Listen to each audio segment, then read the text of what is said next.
to start our batik, we're going to need a piece of construction paper. It doesn't matter what color because you're not really going to see the color when it's done. And we need a piece of chalk. We're also going to be using oil pastels today. Chalk and oil pastels are two very different things. The chalk is designed to go away. The oil pastel is designed to stay. So we're using chalk to do just the drawing portion here.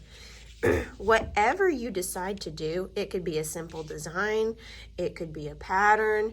It does not have to be complicated. You want it to be simple and you want it to be easy to color. So with my chalk, I'm going to make a design on my paper, and I'm going to make sure that my chalk is nice and thick when I do that.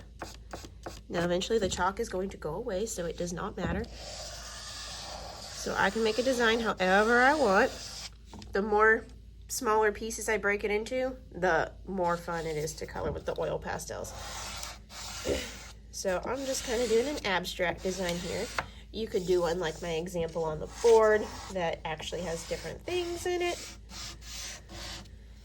But I'm just breaking my paper up into different sections here because I'm going to be coloring those different sections in with my oil pastels. So, all right, so now I've got a design. Doesn't have to be anything fancy. I could do smaller designs. I could do bigger designs like this. It's really up to me. Now the task is I'm going to put the chalk down and I'm going to move on to my oil pastels. You'll have both cool and warm colors at your table. Your goal is to firmly color with your oil pastels. We're not going to be blending them or anything today.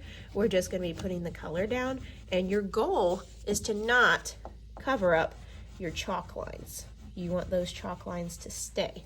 So I can do more than one color in a section if I want. You guys already know that colors that are next to each other on the color wheel tend to look best when you put them together. So maybe I moved from a dark green to a light green. But you see this right here? That doesn't have enough color on it. That's gonna look really not great when I do the next part. So I really wanna use a lot of oil pastel on there to really get rid of all, in my case, orange space. Yours might be a different color. Get rid of all of it so that it is fully colored in. So like when I move to the next section here, I'm going to make sure that I'm going up to my chalk line, but I don't want to cover it. So you see how I have a chalk line separating my oil pastel lines? That's important for our batik process. So my job, it's going to take me a while, is to sit here and color the entire thing so that it's got a nice thick oil pastel on it. And I will show you why in just a moment. All right, so here's my finished artwork.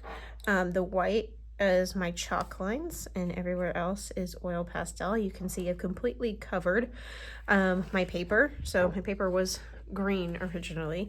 So that's fully colored. You want to make sure that your oil pastel is not covering your chalk, but you want it to go all the way up to the line.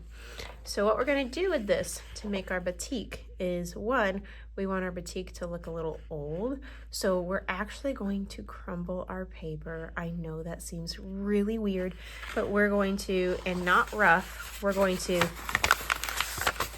kind of give it like a loose crumble. I didn't wad it up into a ball or anything, but I'm just going to do that a few times. I know it seems really weird to crumble up your artwork, but I promise you'll be nice and gentle with it. It'll be okay. Okay. So I didn't crumble so hard that it was all scrunched up. I'm still able to unfold it and bring it back out. All right. So now for the batik part, we're going to actually paint over this. We're going to paint over the whole thing with black. Now we're eventually going to wash the black off. And what's going to happen is my oil pastel is resistant to water. It's not going to go anywhere.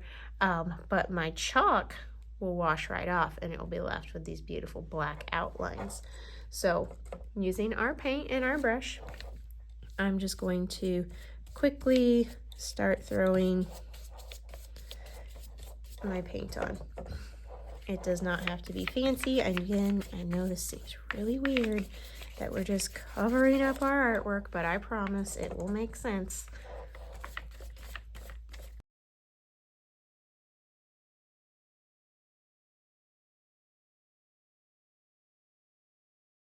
Now I'm going to take this and I'm actually going to go wash the black off of here in the sink.